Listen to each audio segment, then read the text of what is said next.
বন্ধুরা, অম্বুবাচী চলছে, তাই অবশ্যই মায়ের উদ্দেশ্যে একটি প্রদীপ প্রজ্বলন করুন এবং একবার হলেও এই অম্বুবাচীর ব্রতকথা শ্রবণ করুন। রাজা দক্ষ ছিলেন ব্রহ্মার মানসপুত্রগণের মধ্যে অন্যতম, তাই তার অহংকারও একটু বেশি ছিল। তার ছোট কন্যা হলেন দেবী সতী।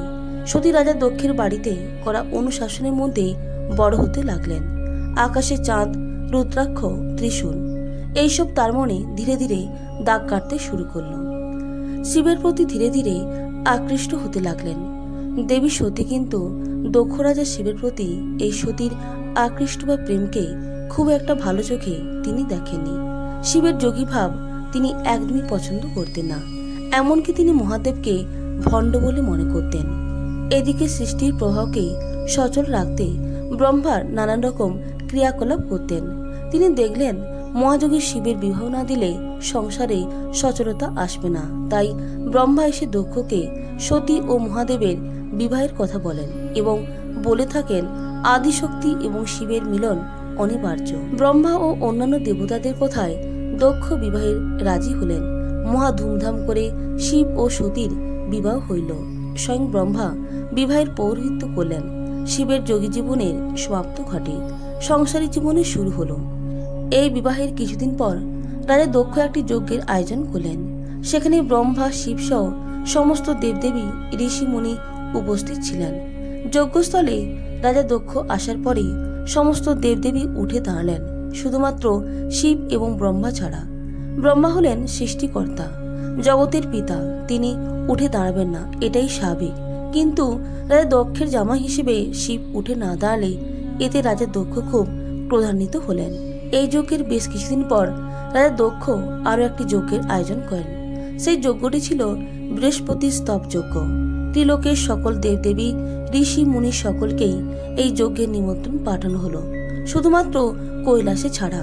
যথা সময়ে যজ্ঞের দিন উপস্থিত হইলে সমস্ত দেবদেবী যখন এই যজ্ঞস্থলে উপস্থিত হলেন এবং সেখানে জানতে পারলেন সেই যজ্ঞ শিবহীন, কিন্তু তারা দুঃখের ভয়ে কেউ কিছু বলতে পারলেন না। কিন্তু শিবভক্ত ঋষি দধিচি তার প্রতিবাদ করলেন। তিনি বললেন, শিবই শক্তির আধার, তিনি মহাকাল, তাকে বিনা কোনো যজ্ঞ করলে সেই যজ্ঞ হবে মহাপাপ, আর এর সাথে যুক্ত সবাই হবেন মহাপাপী। কিন্তু রাজা দক্ষ দধিচির কথায় কোনো কর্ণপাত না করে তিনি তার কথায় অনড় রইলেন। ঋষি দধিচিও তার শিষ্যদের নিয়ে সেই যজ্ঞস্থল পরিত্যাগ করলেন।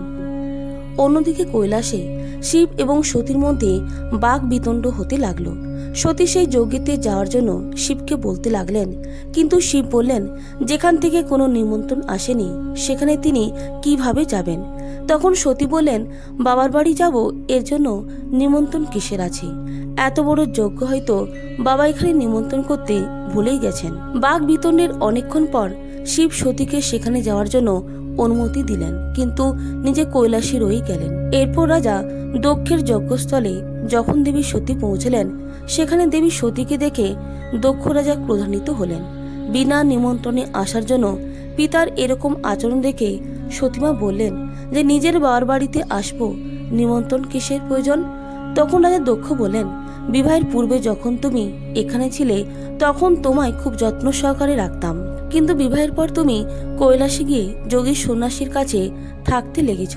তখন থেকেই তুমি তোমার রুচি, তোমার শিক্ষা সবই ভুলে গেছো, তাই বিনা নিমন্ত্রণেও তুমি এখানে এসেছো।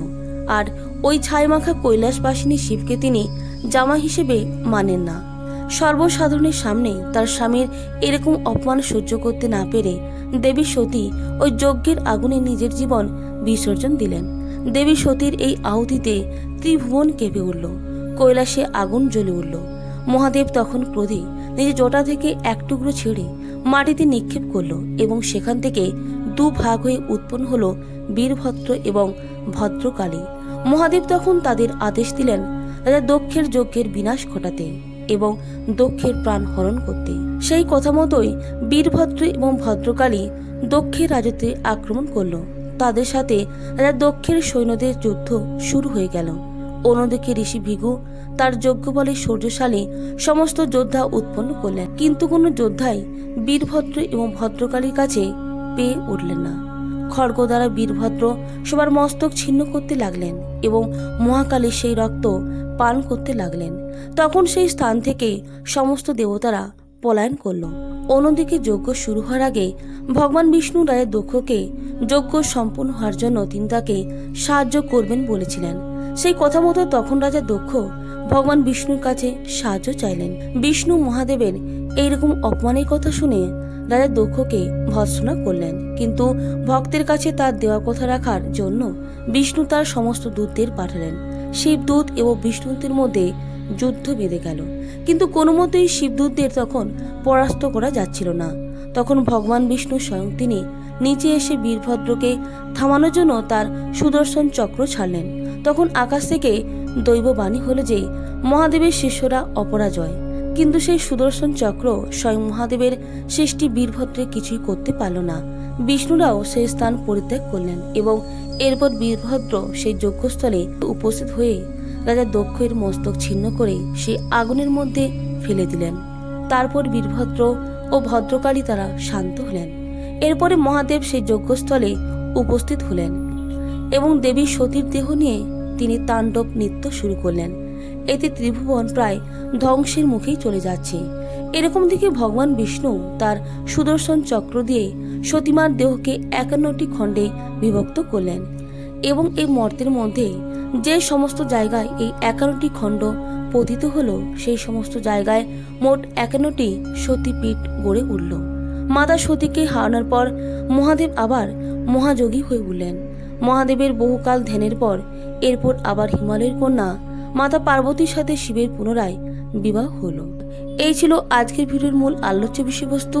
প্রত্যেকে ভালো থাকবেন, সুস্থ থাকবেন। নমস্কার, ধন্যবাদ। ঈশ্বর আপনার মঙ্গল করুন।